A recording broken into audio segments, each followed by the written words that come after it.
আপু হচ্ছে সজীব ভাই সাথী আপু ওনারা এক বাসায় থাকছে, ঠিক আছে।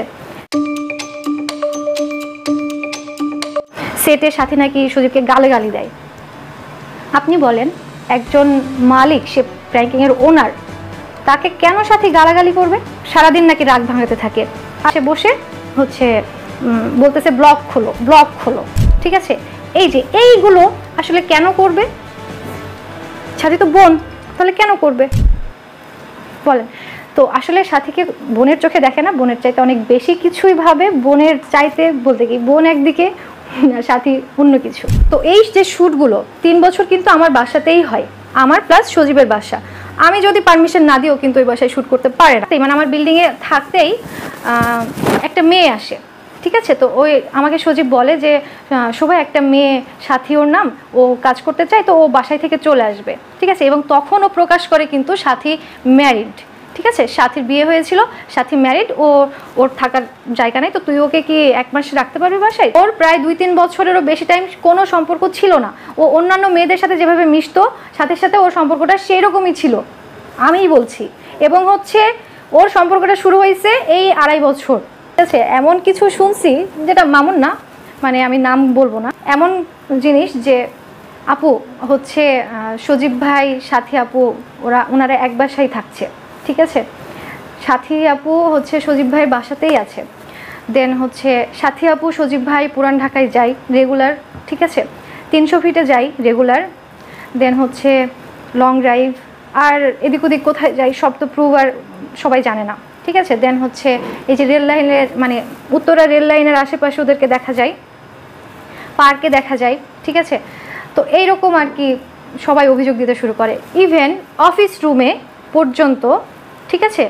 তাদের মানে একটা স্পেস, সেইভাবে তারা টাইম স্পেন্ড করে।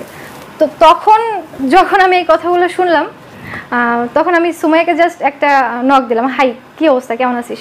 ও আমাকে হুট করে কল দিছে, মানে ওকে আমি তখনও কিছু শেয়ার করি নাই, কিছুই বলি নাই। তো আমি বলছি আচ্ছা, আমি শুধু একটা কথাই বলছি, তুই কি বাড়িতে নাকি ঢাকাতে? ও বলছে আন্টি আমি বাড়িতে। দিয়ে আমি বললাম যে আচ্ছা, তুই এখন আর বেশি বাড়িতে থাকিস না, তুই ঢাকাতে থাকার চেষ্টা করিস। তারপরে হচ্ছে ও তখন বলতেছে কেন, কি হয়েছে, কি প্রবলেম? আমি বললাম যে আমি কিছু কথা শুনছি, তো জানি না এগুলো সত্যি কিনা, আমি সত্যিটা যাচাই করে সজীবের সাথে কথা বলি আগে, দেন আমি তোকে বলবো। সুমাইয়া আমাকে বলতেছে কি যে আন্টি আপনি কি কিছু জানেন? কি? আমি বললাম কি জানবো বলতো? বলতেছে সাথীর ব্যাপারে কিছু বলবেন, মানে সাথীর ব্যাপারে কিছু শুনছেন? আমি বলছি সাথী কেন? আমি বলছি কেন, সাথীর সাথে কি?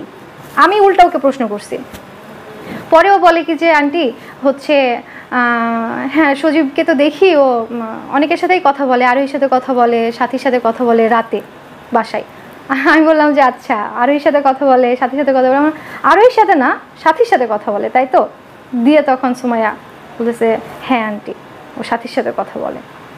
পরবর্তীতে আমি যখন সজীবকে ফোন দিছি, তখন সজীব বুঝে ফেলছে যে আমি সুমাইয়াকে কিছু বলছি, ঠিক আছে।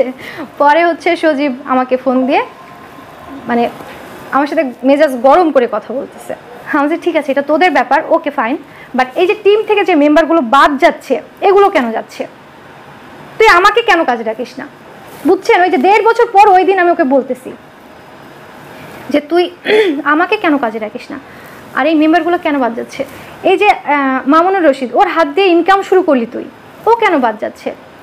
বাকি মেম্বারগুলো আমার কাছে কেন অভিযোগ করছে? বাট ঝামেলা হলো ফোনে, যখন ওর সাথে আমার ঝামেলা হলো, তো তখন থেকে আসলে মেনলি ওর সাথে আমার ঝামেলা শুরু হলো, ঠিক আছে। আমি ওকে বললাম যে তুই সাথীর জন্য যখন এত প্রবলেম হচ্ছে, তুই সাথীকে বাদ দে। যে তোর কথাই বাদ দিব? তাই বলে। আমি ঠিক আছে, আমার কথাই যদি বাদ না দিস, তুই সুমাইয়ের কথাই বাদ দে, তুই ফ্যামিলির কথাই বাদ দে, ঠিক আছে, মামির কথাই বাদ দে।